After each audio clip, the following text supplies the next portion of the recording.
Hey, Tourpreneurs, it's Mitch Bach, and just a quick note before we begin today's episode.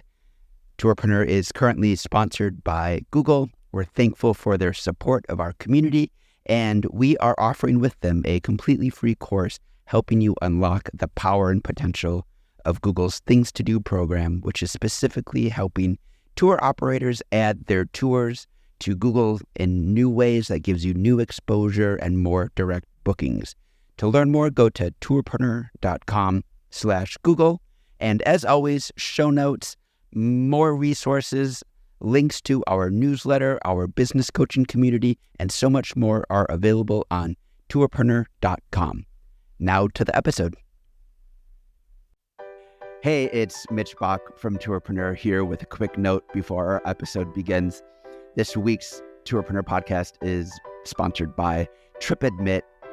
TripAdmit has come up with a fantastic new product called Tap to Tip. I remember being a tour guide 20 years ago and just waiting for that awkward moment at the end where your guests fumble into their pockets and whip out cash, or they don't. And that sort of all changed during the pandemic. We stopped using cash, and now everyone's dealing with PayPal accounts and Venmos and QR codes. John McGuire, you're the CEO of TripAdmit. You came up with something new. What did you figure out? Hey Mitch, we've developed a digital tipping solution for the guides so that the guides, we provide them with a NFC card which they can tap off the back of their guests' phones. That will open essentially a web app, and then the guests can tip the guides digitally, either by Apple Pay or by credit card or whatever payment method of their choice. Because as you mentioned, it's the world is going cashless, and certainly is timely for the guides to look at digital tipping as a source of income. So no app downloads, no scanning, no typing things into your phone. You just hold this card up to your guest's phone, and voila, they've got some convenient options to tip. Does the web app do anything else? Reviews and ratings.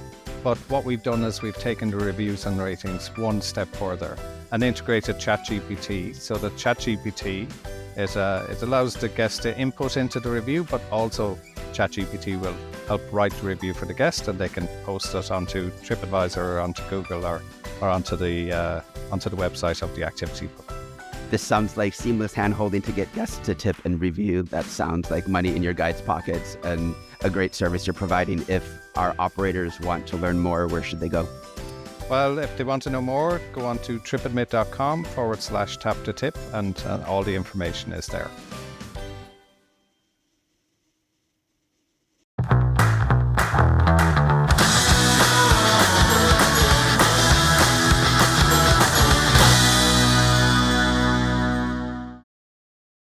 Welcome back, everybody. I'm Mitch Bach, and it is another Tourpreneur Roundup, a fast-paced 20-minute episode in which we go through what is happening in the world of Tourpreneur and also in the greater tours and activities and attractions and experiences industry. I am joined today with a full house. We have Peter Syme, Chris Torres, Nikki Rivera, and a special guest from the world of Tourpreneur Multi-Day. We have Matt Newton, the host of the Tourpreneur Multi-Day podcast.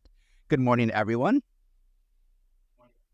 Or afternoon or evening. We are spanning all of the time zones right now.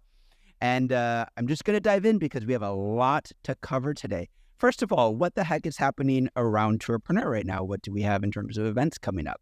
I wanted to highlight 3 events. I'll save the best for last. Seville, Spain. Only the best because it's in person. But we do have 2 virtual events coming up very shortly.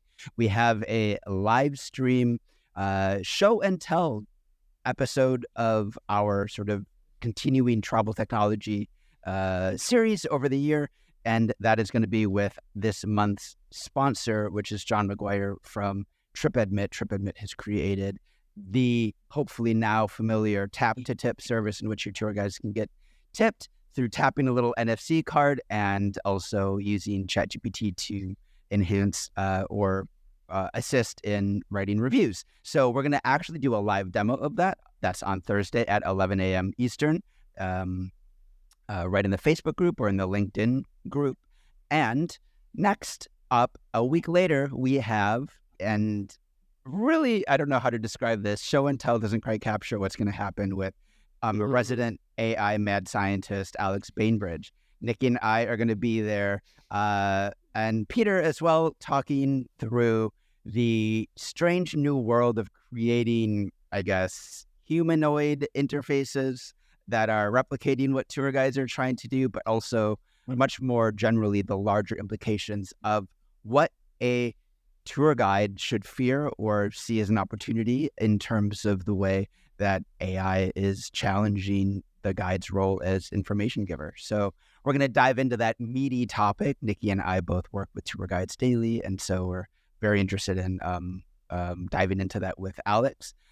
As always, all of our events are listed every single week in the Tourpreneur Weekly Digest. It should be your go-to source for news and information, not only about Tourpreneur, but also about the general industry. We share our must-reads and articles off the tops of our heads each week with related to what's going on in our brains or the industry or what we're hearing from tour operators out there on the ground.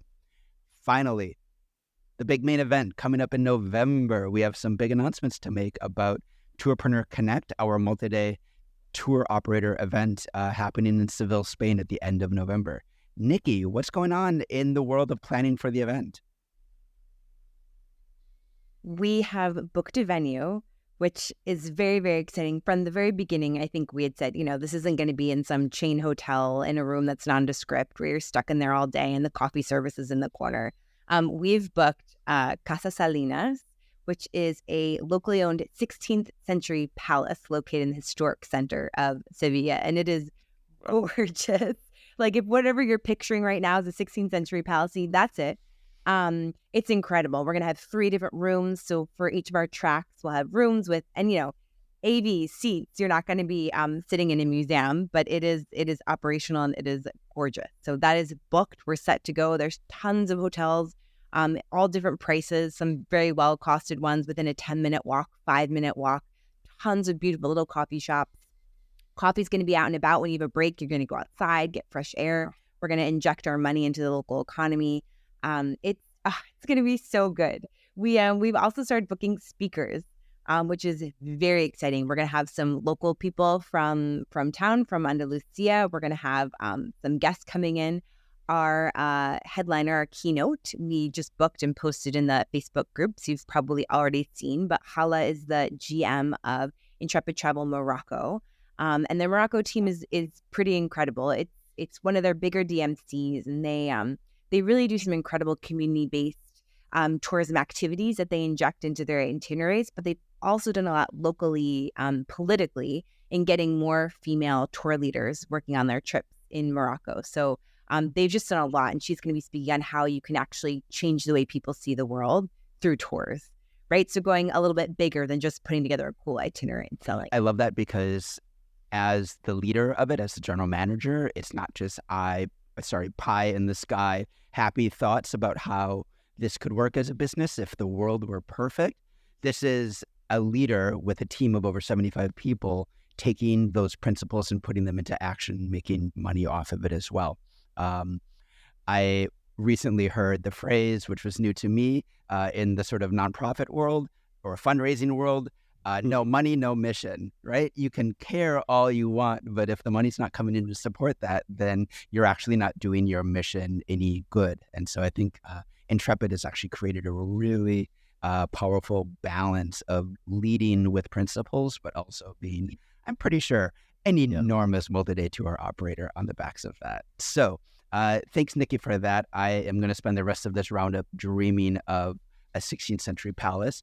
I will say also, we'll be sharing some images in the newsletter this week, but if you go on Google, you can see candlelight events being hosted in the space. And that image of being in a 16th century palace, I'm thinking we light the entire event by candlelight.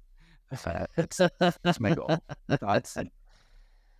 Okay, to be determined. Put a pin in that, Mitch. I see someone come around with a high vis. I know. The fire marshal of Seville's shutting down the event on minute 2. Anyway, moving along, Matt Newton, greetings from Australia, is that where you Yeah, currently I'm in are? Melbourne, Australia. I wanted to the say one earth thing about your with trip to multiple Morocco. tour I believe that they were actually the driving force. They didn't just assist, but I believe they were the driving force in making it possible for women to lead tours in Morocco and get licensed. I'm not sure if I've got that correct or not, but I do understand that they've done some really impressive stuff. So to have someone from that team is going to be really cool.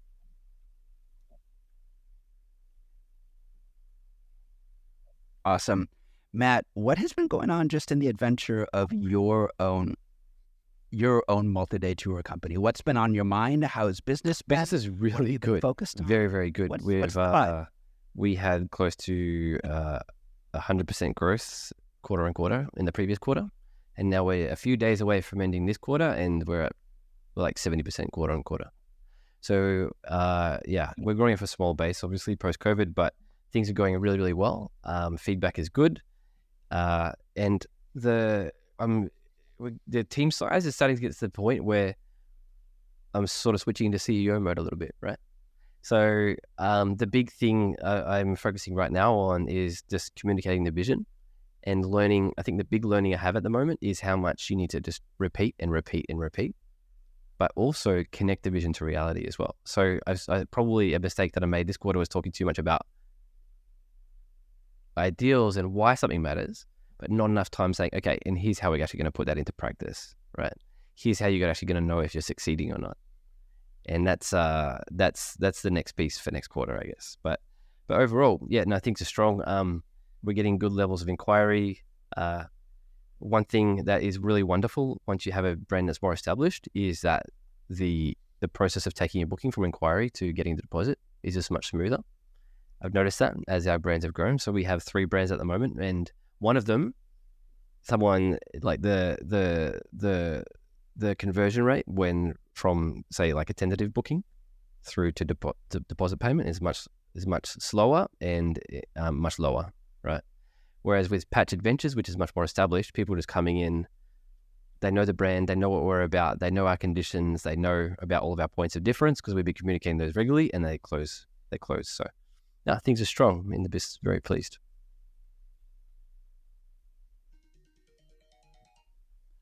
Such an interesting point about brand story. I feel like actually all 3 of us could talk about that, or all have questions for you related to that. First of all, the question of building that momentum. It's hard, right? You're doing all of this brand work, and it almost feels theoretical because you're not seeing it translate into sales, or the sales journey is still a grind.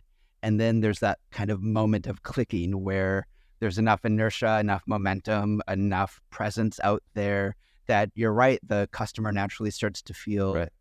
more comfortable point throwing money your way. on the 3rd of January, everyone was back from the holidays and everyone was excited, and we sent an email newsletter to the email list, and we're never going to do that again because we got so deluged with leads that it took us 3 weeks to get back on top of it. So now we actually have split the Patch audience into 7 equal sizes, and as we announce stuff, we kind of just gradually roll the email out to the different segments on the list in order to be able to spread the load. So this is like one of those kind of nice problems to have, and that's come about through a lot of work, a lot of communication of what we're trying to do.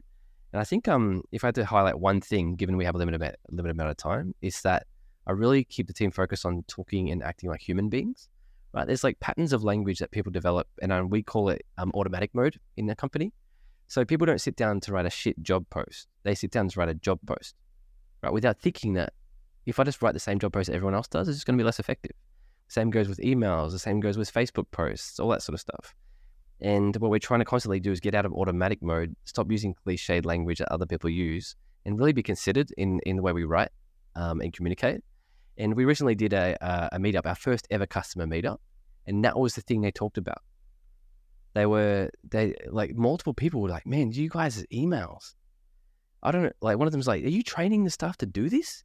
I'm like, yeah, actually. And she's like, yeah, because like everyone's so warm and friendly via email. It just feels so nice. And I'm like, oh, that was so rewarding. So yeah, that's something that I would definitely pick up on that has been a nice really critical factor of our success is trying to avoid automatic mode and stay human.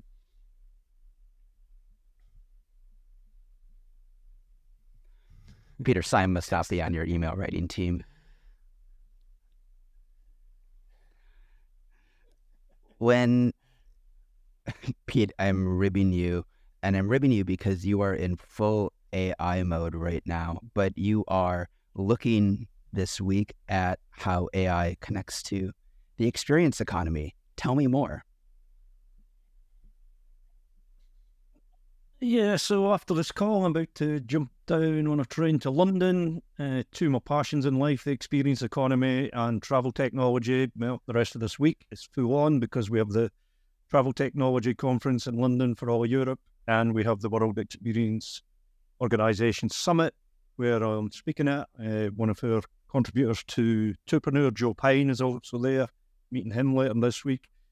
And the big question I've got at the moment, which I haven't got the answers to, I've got over 200 questions I haven't got the answers to, but the big question is humans are going to spend more and more time with AI agents. That's just a fact, and that is going to happen.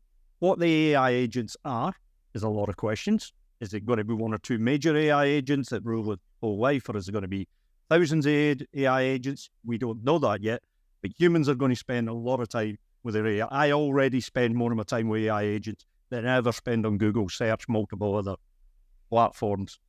So in the minute that we have large language models in WhatsApp and Messenger, we suddenly have 3.5 billion, 4 billion people on AI agents instantly. So it's coming. The question is, as humans get to live with AI agents more and more, what does that mean for travel? And what does that mean for the bit that really interests me? What does that mean for travel experience? Not the discovery, not the planning, not the dreaming phase, which are all changing. They are changing now in real time. What does it mean when we've trained billions of people to use AI agents when they actually get to the travel experience?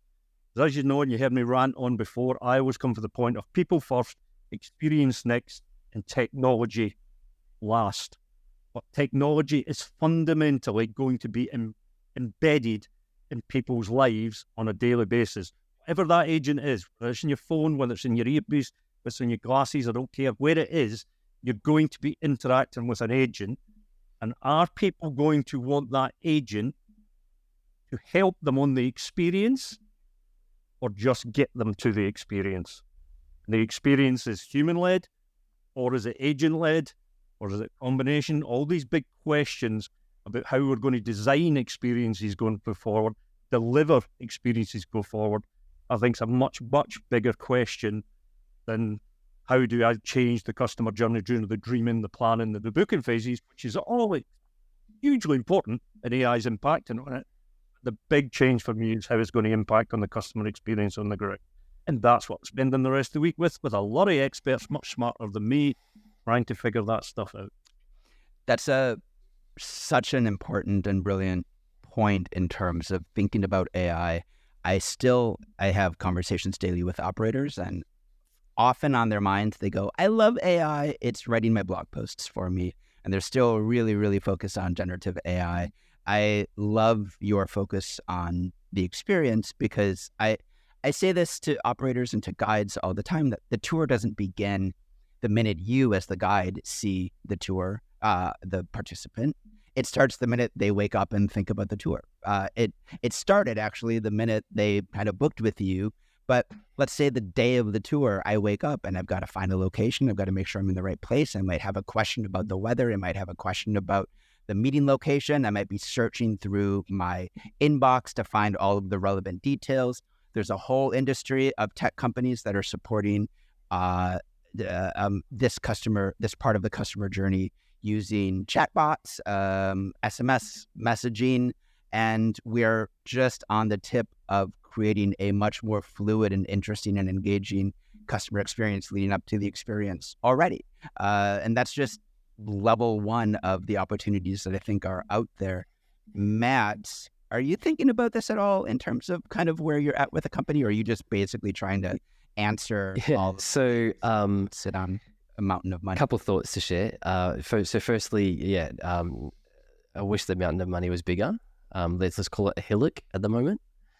A small bulge in an envelope. So in terms of AI, one recent use for it is we do a lot of customer feedback collection, and we've been using it to summarize that so we can share it with our DMCs. I think another thing that we can talk about here is, during the COVID period, I, like many tourpreneurs, had to get an alternative income source. So I spent some time within a company called Affinda. And what Affinda does is automatic extraction of documents. So that's one thing we'll be looking at, is extracting of like passports, for example, to save time there, which I think is an undercovered part of AI, definitely when it comes to extraction. I know that one of the world's largest travel agencies, for example, has signed up with them for this exact reason, to help process customer documents automatically via accurate extraction of ID documents and stuff like that. So that's another part of AI. But in terms of the other stuff, I'm kind of a bit like, I tend to wait till and this is because I have an SEO background. In SEO, you tend to want to wait to see how things flush out. And so with AI, I'm keenly observing to see how things flush out, using that wonderful framework that Peter just shared, right? People first. I think a lot of people in their initial approach to this focus more on efficiency, but you need to think about like, what is more efficient? What is going to help me efficiently achieve my actual goal, as opposed to just efficiently help me save time? And those are often two completely different pathways. So yeah, those are my, I guess, initial thoughts on AI.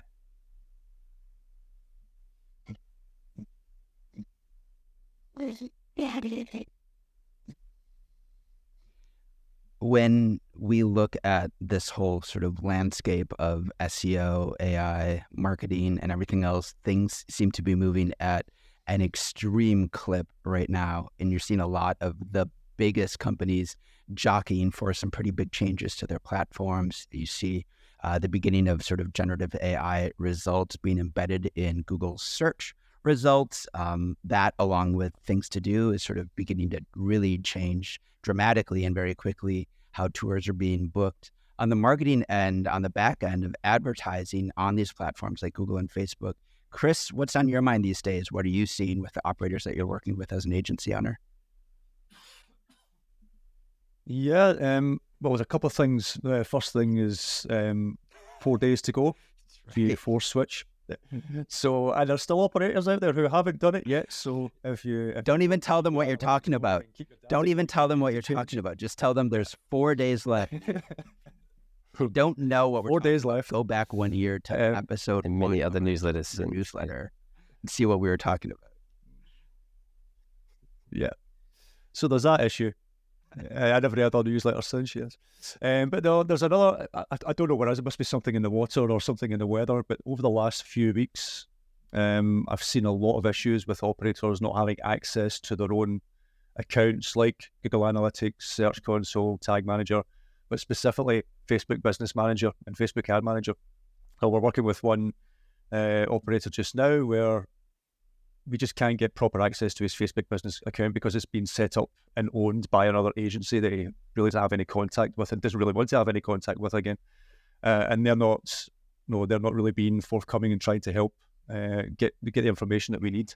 So the only solution that he can do is to set up a brand new business account, brand new ad account, and everything that comes with that. With Facebook, it's a little bit different with Google, but with Facebook, you can't transfer a business account from one personal account to another, so it has to be linked to a personal account.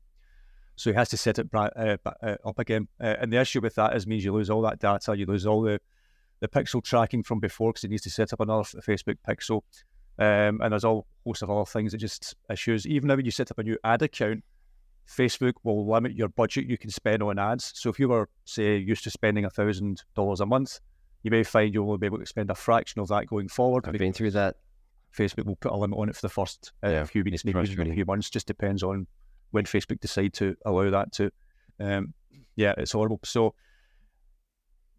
so for operators out there, please, you make sure you own your own accounts, because if you don't, you could end up having issues like this in the future. At the end of the day, if you don't own your own accounts, you don't own your own data, it's just going to give you more heartache going forward if you ever want to try and do anything or with either yourself or with another agency or anything like that, another third party. Matt, on the Tourpreneur Multi-Day podcast that you run, you recently had a conversation around an operator who had built a business off of a social media following. I'm wondering if you have any key takeaways in this world of Facebook and Google and social media advertising in general. Yeah, so we have primarily acquired our customers through Facebook ads. I taught myself how to do it. I'm a bit like that. I could obviously just try and use Chris, but I'm a stubborn marketer at heart. And I'll tell you something that's quite interesting about. Yeah. You even with the Tourpreneur employee discount. You pay him one whiskey, get advice for life, right? We'll see how we go with that one. It might be 2 whiskeys. So it's actually interesting. We're talking about where AI and Facebook intersect. It doesn't get talked about much, but when you do ads on Facebook, it's the AI engine that's matching your ads to eyeballs. And when I first started learning Facebook ads, I would create variations on ads, and I would just refresh incessantly, like every few minutes. And it was so fascinating to watch the AI at work, trying to figure out which ads would work, and how it was making those determinations, gradually sending impressions to that ad, and then sending impressions to that ad. And this one has a bit of success, so I'm going to send tons of impressions to that ad, but I'm also going to try these ads on the side just to see if maybe they'll get a bit of success as well. It was extraordinarily fascinating as an exercise to learn Facebook ads by learning how the AI was perceiving the ads as well. So yeah, as a learning exercise, I know that a lot of tourpreneurs don't exactly have hours to sit there and refresh Facebook all day long, but I did find it personally to be an extraordinary learning exercise. So that's the first thing. The second thing is that there's been a lot of it's like a known thing in the world of Facebook that businesses don't get reach, right? When you post on your organic page, you're going to get 2% reach, right? This is like a bit of a cliche, but it doesn't actually have to be that way, right? So on our accounts, we average 50 to 60% reach when we post organically. And part of the reason we're able to do that is because we're not constantly promoting. So when I see other tour companies out there promoting, because I follow a lot of tour companies, it's still a lot of just in your face, just buy my tour, buy my tour, buy my tour, buy my tour, and content that is not human, it's not engaging. Like people just creating templated Canva posts, right? This tour, that tour. But, humans engage with humans. It's just a general principle of marketing. So even though you would look at our Facebook pages and be like, oh, this is it. Like when we tell people about the reach and the success we're having with Facebook, they just can't believe that what we're doing is it. Because we're just posting your photos with like a not particularly polished caption. And on the back end, I can show you that, yeah, we've gotten 50% reach on that post. So I would say if you just really focus with Facebook, the opportunity to do well on the organic is still there. So long as you're not overly promotional, so long as you keep it human, so long as you keep very close tabs on what people engage with and what they don't engage with, you can really have a good shot at getting 40, 50% reach on your posts. And when people come through as leads, they're regularly referencing our social media posts. So we know that they're following and then it's influencing their behavior.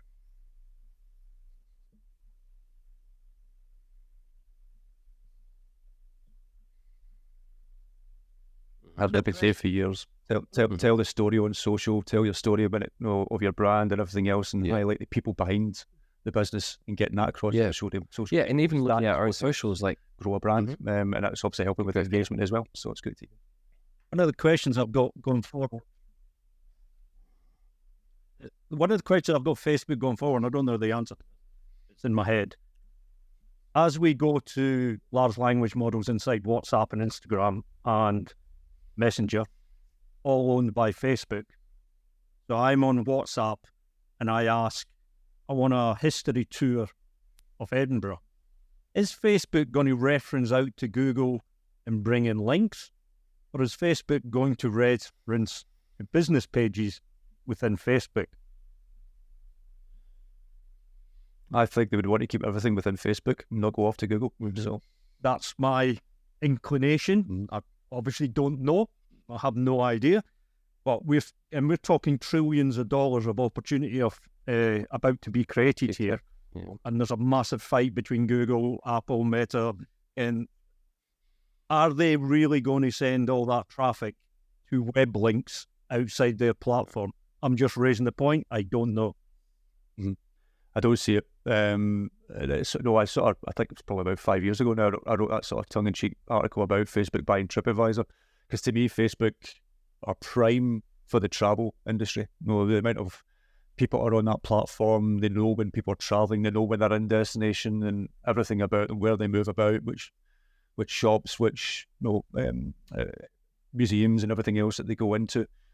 Facebook is absolutely prime for that. And if they actually thought about the travel industry a bit more and became that sort of focus, can I tell you about a recent booking? End up being the next TripAdvisor. No, they are prime for it. Well, if you think this through, and there's a trend of people thinking AI is going to make marketing cheaper. Here's an alternative view. If I'm on WhatsApp and I ask for a history tour in Edinburgh, I'm going to get one answer back from Facebook. So it's laser targeted, perfectly targeted, and that is a buying customer because the question was so specific. So am I willing to pay more for that or less for that? I would suggest I'm willing to pay more for that. So AI actually may take us into a world where it's delivering exactly the customer you want, but you're going to have to pay for it because they're going to do this stuff for free. Obviously, they will initially, but this pay for click could become pay for extreme converting clicks and buying targeting your customer. Yeah, you've paid more for that lead or for that click or for that purchase. Well, but you as they say, he who has a goal makes the rules, right? But in this case, it's he who has the attention makes the rules. Like there was a lot of talk about data as a new gold. I totally disagree with that. It's attention, right? So a recent example of a booking is actually, thank you to Atlas Obscura for this one. Like a guest of ours came through, saw our ad for a run, and they saw our ad for a run because they visited Atlas Obscura, read an article about a run on Atlas Obscura, went to Facebook, saw an ad for a run trip, clicked through, booked. So Facebook's ability to understand where you're directing your attention right now, and then show you relevant things. To me, that's the interesting story. That really stitches together everything we're talking about here, and totally agree that Facebook, Instagram, with Instagram and Facebook together, the potential for them to really embrace it as a travel platform, and obviously one of the highest revenue niches when it comes to e-commerce. It just makes perfect sense.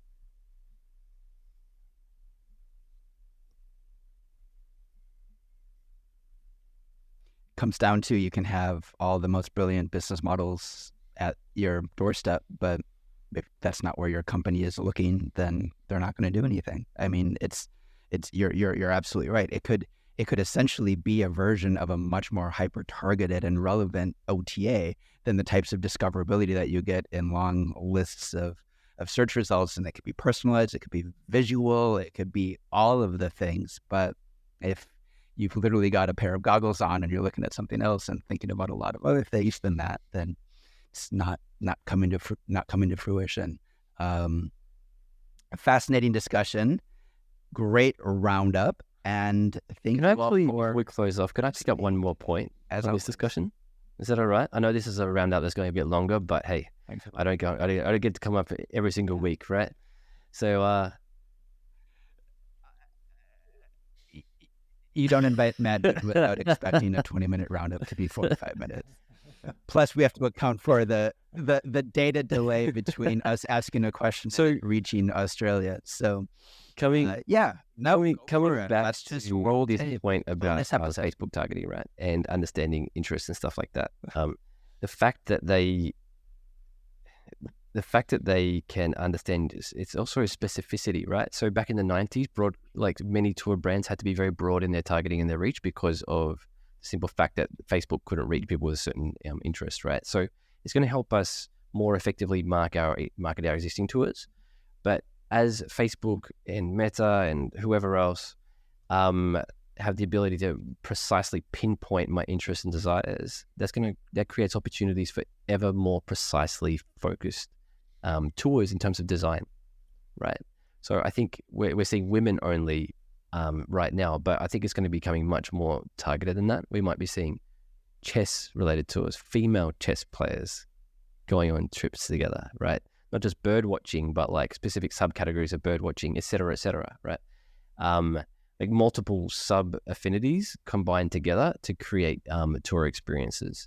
I think that's something that is going to be an opportunity now and going forward because of that. That's my one thought. I just wanted to leave there.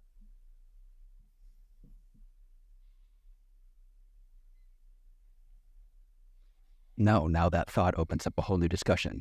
I think it's the best way to begin a multi-day tour business. You know, people that are attending Seville, a lot of them are going to be newer operators. Some of them are very well established, but it is a long and tough road to be a generalist in the multi-day world, and it's an expensive road to get started. Nikki, you work at an institution that's somewhere in the middle. Atlas Obscura is offering general tours with their own particular brand vision, but I'm wondering sort of what your view from a scaled operator business, what that looks like in terms of balancing niche audience and vision for a large growing company. This is full circle because the answer is brand story, in my opinion. It's, Atlas Obscura started with very, very niche trips, and they sold because they have a very, very niche audience, but that audience was it wasn't infinite. So they're doing more general interest, so to speak, itineraries and locations. However, they're doing them with very, very strong brand stories. So, I mean, the articles, it's editorial, right? Atlas Obscura is a media company, so they have articles. We're basing itineraries around articles. They're, pulling leaders from articles. They're doing all the editorial work and then using that to build into a trip that, yes, is Egypt, but you're doing a lot more on that Egypt trip, even if you are hitting the main cities, if not the main sites.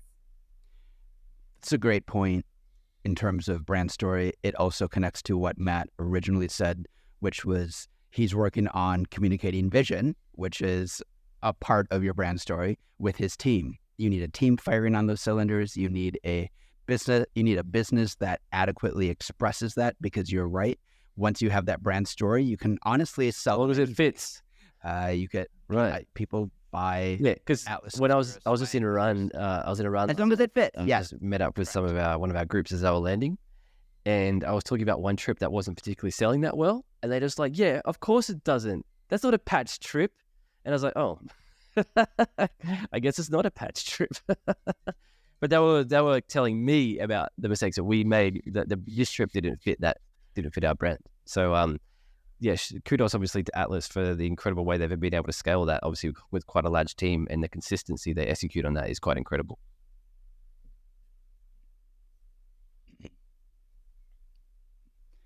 Nikki and Matt, open question to both of you actually. In terms of being an operator that is looking at so many different international destinations, working with partner DMCs, any tips on how you are working with those DMCs to make sure that they recognize and understand your brand in order to deliver an experience that is on brand for your company? Nikki, we'll start with you because you'll be short and concise. I've also had this conversation so many times with, I know I keep talking about the content creators, but I've been having conversations with them, and they're all looking for DMCs, and I've given the same advice every time. That is where it pays to do the work. A DMC might or might not be a fit for a lot of different reasons, but you have to, I'm putting together really, really intricate requests for proposals, tons of brand stuff in there. There's a whole section around brand points, how the brand feels, how it looks like on an experience, really broken down into basic levels that can be translated to someone who's not within the brand. Because sometimes when the brand story is so strong, you know it really well internally, you've taught it to your team, but you have to be able to translate that, right? B2B. So really, really being clear in that request for proposal, reaching out to several DMCs. It takes time, it takes work. Severing out to multiple per destination, getting on calls with them, making sure it's a good fit, making sure they understand what you're trying to do, the values. I'm on the phone with people and saying, okay, but how many female tour leaders do you have? How many, can you take this article and pull pieces out? How proactive can you be in creating something new? You have to really know, the action, right? It can't be this theoretical, fuzzy feeling of what the vibe is of a brand. It has to really be specific actions that a DMC can take. And all that needs to be presented to them, and they need to hear them repeat it back to you so you understand it, and then be prepared to push back. Totally agree. There's a saying in real estate that the money is made when you buy, not when you sell, right? And in travel, I would say the choosing and briefing of the DMC is where the effectiveness of a tour That's where all the magic happens, right? And I think if you see some of these larger brands, there's been a couple of large Australian brands that have either died or dropped away significantly. And part of that is they just lost their core essence in terms of the trips they were putting together. They were allowing DMCs to put just generic trips, and they just didn't have a culture of pushing back. So you need to like we're training our team to be bulldogs, right? If someone brings back to you a trip that doesn't fit, just keep on working and just keep on going. We've taken months to get trips out of DMCs, right? We've walked away from DMCs after working a lot with them, where we just realize they're just not getting it and they're just not going to get it, right? So we call that we do have a process, but when we're doubting on it or when we're talking about it, we talk about the concept we use internally is we call it special feeling, right? So travel is all about this magical, incredible feeling. People buy travel not to solve problems; they solve it it's like emotion, right? And then, and what we try to do when we speak to their brand operators is more or less exactly what Nikki just said. We try to get them to repeat us back to ourselves and to make sure they've got it. And we won't proceed with them until we feel like we've had that transference of feeling, right? Where they get what we're trying to do, where they're excited for it. They're starting to pepper ideas at us on the call. They're starting to brainstorm with us. That's when we know they've kind of starting to get it. But if we get the itinerary back and we're not feeling that buzz in the stomach, like, you can meet all the criteria on the guidelines, but if we're not feeling that buzz in the stomach, we're not like burning with excitement to get that trip live, we're not going to put it out until we get there. Brilliant. I love that. We're going to end there. And I will say, if you actually have a lot more questions for Matt, really easy. All you need to do is book a flight to Seville, Spain, and come and talk to him at Tourpreneur Connect in Seville, where myself, Nikki, Matt, Chris, Peter, and a dozen other speakers will be, as well as some fantastic fellow multi-day tour operators and those that are getting into the business who may be in day tours or maybe just starting out. So with that, thank you, everyone. This is the final thank you. Thank you for watching or listening to the Tourpreneur Roundup. As always, make sure you are part of the Facebook group, the Tourpreneur Digest. Join our virtual events, join our in-person events.